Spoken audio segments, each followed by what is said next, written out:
Sanibonani ninjani? I'm hoping niyaphila. Nikhuluma noZama utholude olungakheki.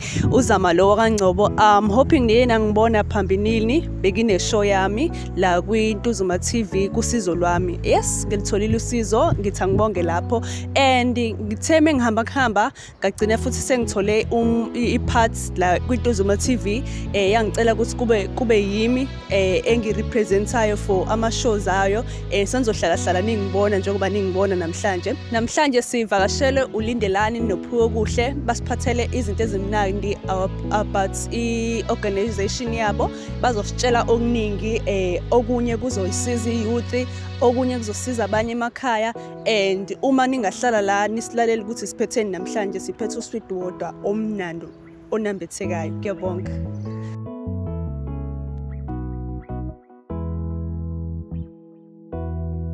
Sanibonani. Siyaphila wena njani? Ngiyaphila. Ngicela ukubuza ngikhuluma noba? Kama uPhiwe Kuhle wakaMkhize under i-Lighthouse Project. Wena bhuti? Ya, ukhuluma noLindelani Sibongo wakaGumede under i-Lighthouse Project. Ya, siyabonga namhlanje ukuthi nisivakashele. Sithe bengabe ngikhuluma nani about i-project yenu nakwazi ukusabela. Namhlanje sine project yobhuti bethu and sizozwa ngabo ukuthi yini into abasiphathele yona. Kodwa into abasiphathele yona into ezosifundisa izinto eziningi emhlabeni, and ngizothi masikhuluma nani nizoba nayo incazelo. Bobhuti bami, nithe bengabe ngihlangana nani nginibuza about i-project yenu. Ngaba nenhliziyo ngathinteka ukuthi i-project yenu yakha abantu abaningi, yakha youth, yakha nohlelo ekhaya le project yenu. Bengicela ukuthi nichazele abantu bethu kabanzi ngale project yenu, ukuthi imayelana nani, nayiqala nini, nifuna uku-achievani. Yeah. Alright, sithanda ukuqala kubandla sibonge iNtuzuma TV FM ukuthi sinike ithuba lokuthi sizoveza kabanzi emphakathini into efana nale. So engakusho ke thina si Lighthouse Project esungulwe, siqale nje saba nama-idea si-developer from last year, sasesiyakwazi ukuyiputha into effect kulokuqala lo nyaka u-2025. Ngamanye amazwi regarding ulona i-paperwork singasho ukuthi isungule kulo nyaka, although saba ne-planning yayo before.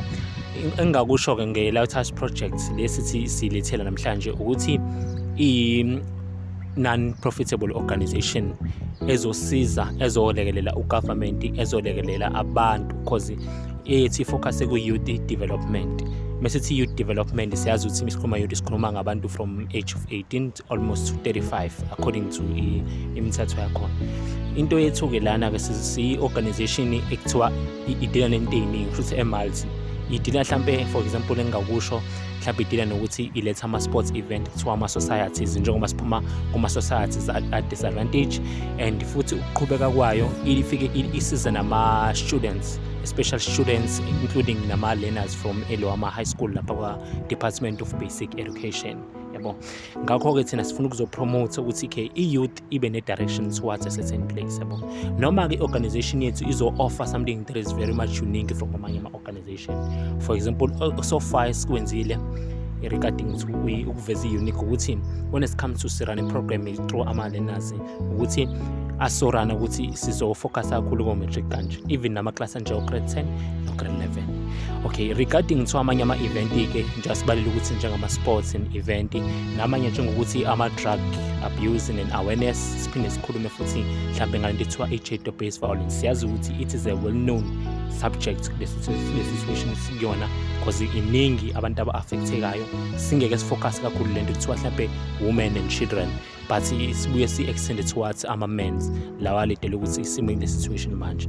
Iyona-ke Lighthouse Project idele nento ey'ningi regarding to youth development, okunye noma kungasakubalulanga but kuningi osokwenza kuma-societies, because we want to develop i-South Africa, because sikwi-situation le kuthiwa we transition from a disadvantaged situation to a much better situation from now on, because njengoba i-country i-developer from now on. Now umphako omnandi suphathiswa obhuti bethu. I'm hoping ukuthi sonke siyeza ukuthi baphetheni, and futhi into abayiphethe into enesiqu. As mina as ngumuntu bengingabamba la ngingadedeli. Ubambe la ungadedeli, uze ulalele nawe ube focus into abayishoyo uyilalele. Mina ngithandile into ayishilo bhuti, into ayishilo inama goals iyakha, and futhi okwa matric manje I'm wishing ukuthi ayilandele le project. Bhuti wami ngabe khona ofuna ukuthi qap.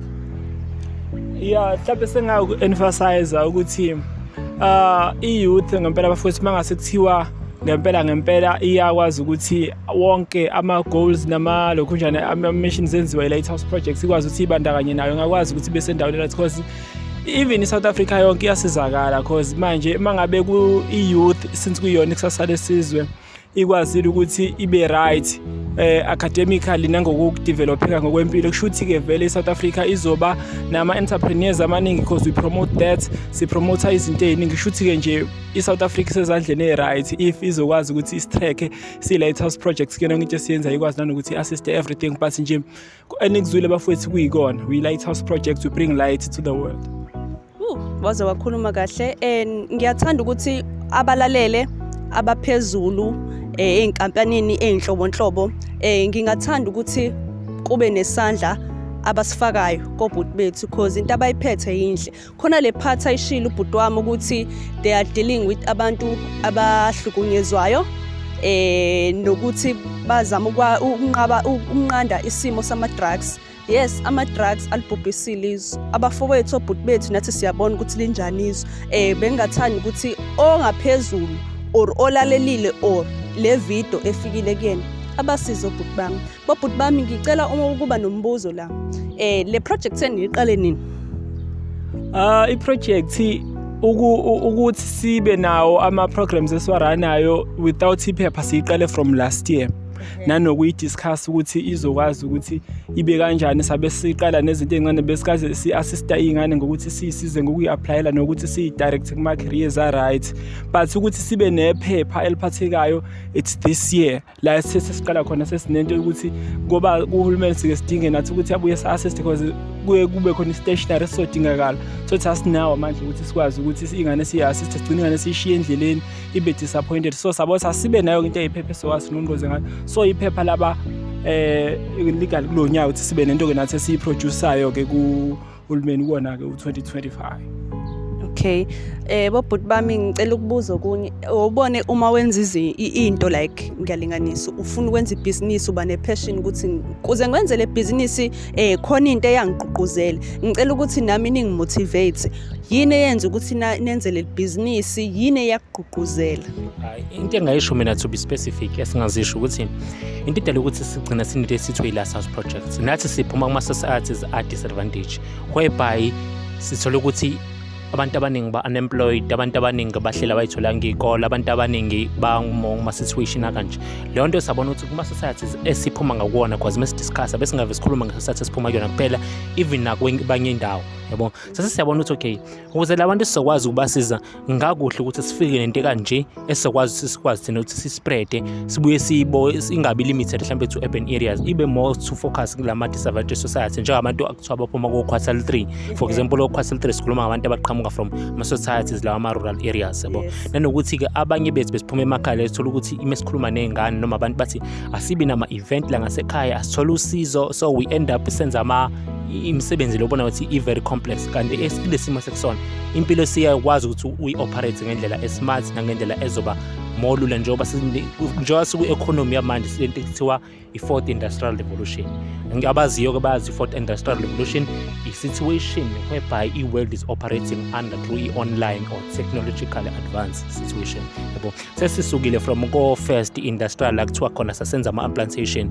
Manje uma ufuna ukuba nemali kuye kubaluleke ukuthi uwazi ukuyifaka kwindaba kwe-4th industrial revolution, yabo. So ilesimo sekusona sibona ukuthi abantu abaningi bethu from disadvantaged societies abekho nayo information ekanje. So thina sokwazi ukuthi sibe bridge whereby siyahamba kuloma places sikwazi ukubafikela ne-information ekanje, bakwazi noba ukuthi bathole usizo, khona sokwazi sonke ukuthi sibe more developed njengamanye ama-countries esike sawabona la ngaphandle nawo ahamba lama-situation esikuyona.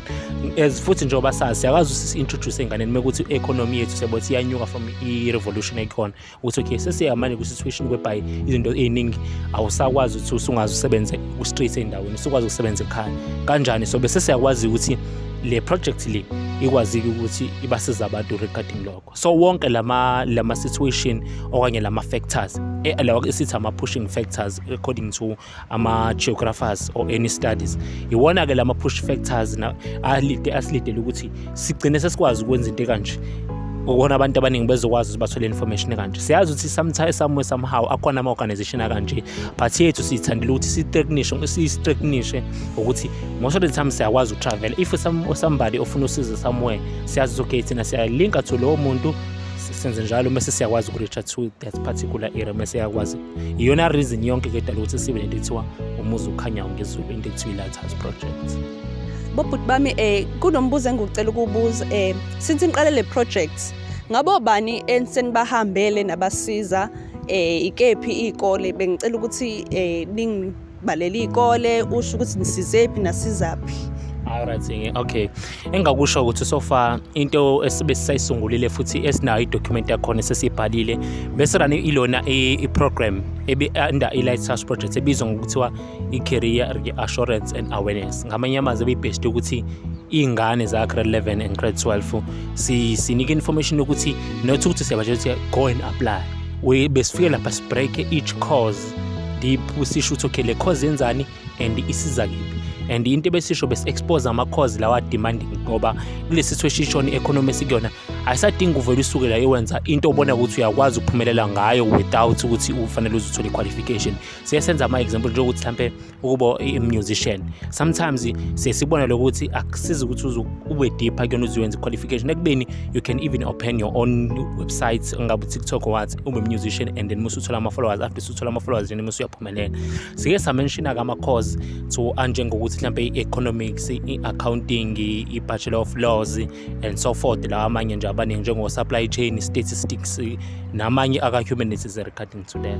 So ukuphendula i-question yakho ukuthi-ke under the project obani esike sabahambela okwamanje sisihambele isikole ekuthiwa iSaphumulo High School esiki-rural area like uQuartal 3 as from rural areas esembumbulu esibizwa lapha endaweni ekuthiwa isi-ODD. I-area code yakhona beku-14105 nomunye usenga-check-a ekhaya ukuthi ngempela ngabe i-rural area.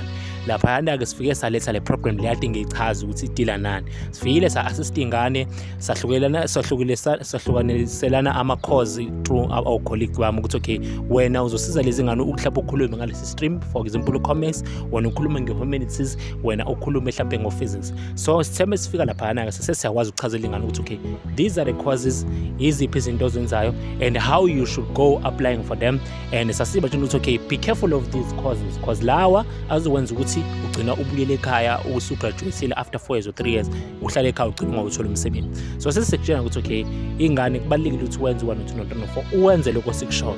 Bese siyaphinde siyafeda more information lesasikole ukuthi okay into ebalekile okufanele uyazi ukuthi whenever you need udinga assistance mhlawumbe ukuthi uthisha bakho kuyasaba because thina nimenza ukuthi mina sibona ontanga at least abantu ocishe ngani nabo ongeke usaba siyabashona ukuthi okay you can contact us nisho ukuthi nikhulume nesikole ukuthi okay if unifuna mhlawumbe njengoba bebhala manje ku second term mekuthi ufuna into ofuna like extra class nokuthi sifuna ukufunda geography then ithina sesinga-assist ukuthi okay siyabana ukuthi ngosuku thizeni sesingabuya ukuthi sizokwazi ukwenza lokho.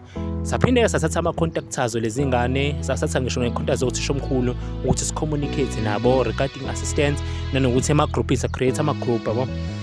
So far iyona project esisayirana for now okwamanje njengoba kusile period yama-application ekuthiwa i-Career Assurance and Awareness. Manje isikole futhi siyakusona if I'm not mistaken mhlampe Friday ekubizwa ukuthi Street naso-ke siyi-urban area mo khona-ke nakhona sifike sirepresent into kanje mekade ukurepresente kona then-ke sobe sesifollow up yona after lokho mase sifika namanye ama-projects kwezinye khona kodwa so far sayirana isikole sisodwa and then from this week leli naleli zayo sobe sistrita nakwezinye-ke kuma-rural areas or amanye ama-neighborhood schools because asizogcina la kuphela la mhlampe nakumanye ezinye iy'ndawo mhlampe ezilako-north yabo or further South Africa ukuthi sikwazi ukuthi okay si-introduce so that nathi sizowaziyo. So i-project esisayenze ngale eSaphumulo High School. Siyabonga. Ngabe bhuti na ufuna ukubeka? Yeah ngicabanga ukuthi ngingagcizelela ukona ukuthi laphana asikwazi asithathanga ukuthi nje siyaba assist kuphela sibashiya kanjalo siyenza ne-follow up ukuthi ngoke sesi-assistileke sithathe nenumber yakho ukuthi sizokusharela whatever information engenzeka ukuthi ishodile, then-ke siyakufonela ukuthi kusahamba kahle usakutholileni because kwenye inkathi uthothi nizo-assista abantu, then umuntu masumsizile wamtshela imnika information omshiye kanjalo, angithi khona omunye uthola ukuthi akuthina sonke si-exposed kwi-technology ukuthi mhlampe okay ngi-flexible kanganani kuyona, khona omunye ungakwazi ukungena azenzela izinto. So we use izinto esinazo ama-resources ukuthi umuntu simngenele to whatever website, njengokuthi njengoba kade-ke wabalula laphana uzakwethu ukuthi siyani-applyela kuningi ngakubalanga like even nabafuna umsebenzi. Yabo siyakwazi ukuthi njengamanje because sithe siyadevelop, so izinto lezo besike sazenza-ke lezo before size siqale sibe ne-certificate ukuthi even noku-applyela abantu ukuthi bakwazi ukuthola ukusibuza ukuthi unani. Akusho ukuthi uyoze ube nama-course amaningi, but uma sikubona ukuthi u-capable nayo ilokhu njani i-advice ukuthi okay wena since umuntu okanje unanokuthi yikuphi okunye ongaku-eda uthole usizo lakho ukuthi ukuze ukwazi ukuthi uphinde ube right. So nje so far yona into a-explainile, and whatever thing edinga ukuthi ubona ukuthi idinga i-technology and futhi awukwazi ukuthi ube able, we can do it for you. And kwenye into sike sipromote-ke ukuthi-ke uma uyi-youth bakwethu like futhi uma uphansi kwa-30 kuyale sike sibe ukuthi kumele ufunde ukuzenzela lento le online, not ngoba sithi ngoba si-save amandla ethu, no ukuthi kumele uyazi because manje we developing you ukuthi ube umuntu o-capable ukuthi usungabhekana nale fourth revolution esikuyona njengamanje. Bafowethu khona umbuzo engiwubuzayo la, what if-ke ngiyalinganisa-ke nangu uzama i-background yakhe yimbi but uyafisa uku-applya, akanafoni, inyazi nana ngithi lezi zinto zidinga imali, data, nimisa kanjani leso simo? Njengoba nje kade sisho ukuthi we utilize ama-resources esinawo ukuthi ekugcineni fanele ugcine ulitholile usizo, because ngeke size thina azange le initiative siyithathile ukuthi sizobe lighthouse projects ezodila nalezi zinto ey'kanje ukuthi nje yavele yasuka nje emoyeni. It's because yathola vele abantu abanalo uzwelo uma ngabe bona umuntu okuyisimo engazi ukuthi sibucayi. So manje obviously mangimbona uzama ukuthi waze wasenkingeni, mina I can do it for you without ukuthi mhlambe uze ungize ngikutshela mhlambe ngikutshela ukuthi hayibo besazi ngi-apply le ndawo ukuthi ngikhulumele noba, because it's who we are as lighthouse projects ukuthi sikwazi ukuthi sibasize. And mesibona ukuthi nami idatha kunalo because nami ngiwumuntu osadevelop but engisakwazi ukusiza umuntu. Uhulumeni wenza umsebenzi omuhle kakhulu ekuthenini-ke wona wonke ama-environment amasipala kunama-free wifi. So uyakwazi ukuthi-ke usisondele kuwona, futhi nalapho siyabonga kakhulu kumnyango ngempela ukuthi u-assist youth. Nathi njenge-organization yakwazi leyo nto ukuthi isisize ukuthi ezinye izinto nama-applications mesingenadatha siyakwazi ukuthi sisondele khona sibenzele abantu. So sisebenzisa ama-resources wethu, we do it for you till uze nawe ube right, sibe ne-show ukuthi uyithole i-response. Akuwekho-ke emandleni ethu ukuthi sibe ne-show ukuthi okay now uyaba approved or not, but-ke asisho ukuthi uma ngabe ungasa-approve wanga ayikho enye i-opinion esiba nayo ukuthi awuphinde uzame nalokhu because thina usikhombisa one document or what bese siyabona ukuthi i-flexible kangakanani kule economy esikuyona. Hayi, kuyazwakala bhuti wami, siyabonga. Ngicela ukubuza uma mhlampe kukhona umuntu ongathi nasi isandla ngiyasifaka kule projects, iyiphi plan, because ekwi-business niba ne-plan ukuthi sisuka la siqhuma siya la, sisuka la siqhuma la. Ngabe seninayo yini i-plan yale business? Yeah, i-plan sesinayo because njengamanje as siyibona nje ubusibona nje la, okay siyi-team sibaningi, so nje besiyi-team sibaningi mhlampe almost a team of 15 if I'm not mistaken. Khona ngisho nabathi ngeke ngiyithanda into eniyenzayo, so khona nama-volunteers nawo akwazi ukuthi asenzele ama-duties kwezinye indawo because asikwazi kuba kuyona yonke indawo. So into esike sibe ne-challenge yayo okwamanje thola transportation yokuthi sikwazi ukuthi ngisho kuthiwa sifuna nokufaka i-stationary, sifuna nokufaka iy'nsiza kusebenza esisuke sinazo ukuthi sihambise kuleyo ndawo sisuke singakwazi ukuthi sifinyelele kuzona. So from now on kuya phambili ukuthi because nathi sisaqhubeka sisafunda sisenza izinto ey'ningi sikwazi ukuthi sithole i-transportation and any kind of help. Into engatholakala nje ukuthi umuntu uthi uno-blanket asebe ababa-extra mhlawumpe abasavaliwe akwazi ukuthi athi lighthouse projects mangabe sinidinga izinto ey'kanje, izinto eziyi-material angakazi ukuthi nanoma nje ingani, but nje ikakhulukazi i-transportation even to department la ekhona elalela angakwazi ukuthi assiste, but focusing more nezinto-ke ey'ngasiza abantu emakhaya njengokuthi mhlawumpe unejezi lebhola okade wawulisebenzisa noma i-team ayisekho but sike sibe nama-sports khona iy'ngane emalokishini zidlala ibhola ezinye ubona ukuthi abanye badlala ngey'nyawo makho amadala sisakwiplane yokuthi sikwazi ukuthi sikholekthe zonke lezi zinto esingakwazi ukuthi siy'thole cause nathi siyisuse lento singenayo ibudget yayo but hoping ukuthi sizokwazi ukuthi ingane siyidirecthe kwi-direction right izinto ngayithola kanjani but-ke sengayi-advantage nakuthini ukuthi sibe nazo izinto cause sinaso ispace la sigcina khona izinto ukuthi okay lokhu zokuthatha njengamanje sikwazile ukuthi sithole i-sponsorship sama-RAM ukuthi sikwazi ukuthi uma ngabe senza izinto ze-photocopying so bese ngakujabulela nokunye obengingaqala ukuthi kuzokwazi ukuthi society isizeke so from now sisakwi-developing stage esingajabula ukuthi nanoma yini ngisho kungasakubalanga you can contact us ngathi inamba sazoyithola then sikwazi ukuthi-ke nis-assiste-ke ngalokho but nje so far so good izinto zisenzeka futhi sazoqhubeka zenzeka. Babhuti bami bengicela ukubuza umuntu otheme ngabe eyibuka le show waqhuqhuzeleka waba nothando lwalo mengabe nifuna ngabe anganithola kephi nje? Lo mbuzo uzophendulwa yimina. Okay, just ukuthi umuntu osekhaya ofisa ukuthi athole usizo kulethu as i-Trust Project okulula ukuthi-ke into ongasithola kuyona ungawazi ukusithola lo through via uFacebook esinayo i-profile yethu ebizwa nge-Lighthouse Project. Uzosesha laphana uzobona nge-symbol ene-globe khona then ibhaliwe ukuthi Lighthouse Project uzobona ukuthi thini ila siposta khona izinto zethu for omunye umuntu ofisa ukuthi ahambe ofuthi ungasithola ku-email ebhaliwe kanjalo kuthiwa Lighthouse Project @gmail.com muzongena khona ulona ubhalele leyo email then usungasithola for iy'number zethu-ke for now bese ngawubike mhlawumbe nenumber straight mhlawumbe eyodwa like mhlawumbe inkampani le iqala ngo-31 so besijwayele ukuthi sisebenzise zethu zosobabili ngithi yabo ngoba sinayo i-group even na-WhatsApp esikufaka yona if ufake inumber yethu muzothi into yethu awethu so wathini ukuthi thatha inumber yakho then mese siya-insert cause soma-admin ku-WhatsApp ngoba sinayo ilo i-group ekwazi siza abantu kanje so mina yami inumber engithola lona lethi 064 062 5746 just ukuthi ngiyiphinde for omunye umuntu ongekezwe ithi 064 062 5746 awubafuthi engayisho.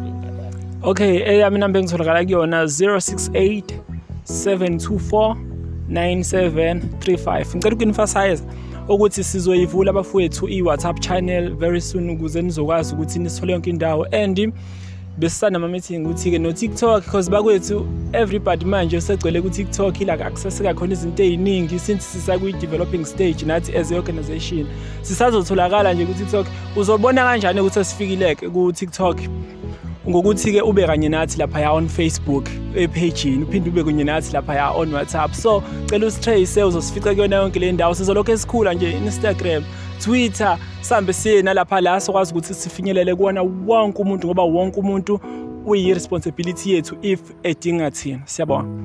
Siyabonga bhuti wami yayinhle into yengane into engizoyibeka la ukuthi bengithanda ukuthi abantwana guys ngicela ukuthi nivule i-bank account onendlebe uzwile ekhaya bengithanda ukuthi anyone engabe unengubo yokugqoka noma anake esandleni okuncane bengicela ukuthi asidonatele amaphedi ingubo zokugqoka nje nani niyazi ma-South Africa mahle and sizovula i-bank account omncane onabo ngawu-10 5 rand sicela bandla ukuthi nisinikelele from i-bank account ndaba abantwana ngibengicela ukuthi usizo labo ohlele ekhaya oyilalele lento abe nako inhliziyo as i-South African nathi siyazi ukuthi kuze siphumelele sonke siyazamana kuze kulunge sonke siyazamana konke aqale kushine kuqala phansi kuya phezulu uZamangcobo lo oqhamuka kuSizo Lami TV eNtuzuma utholude olungakheki siyabonga. Thank you.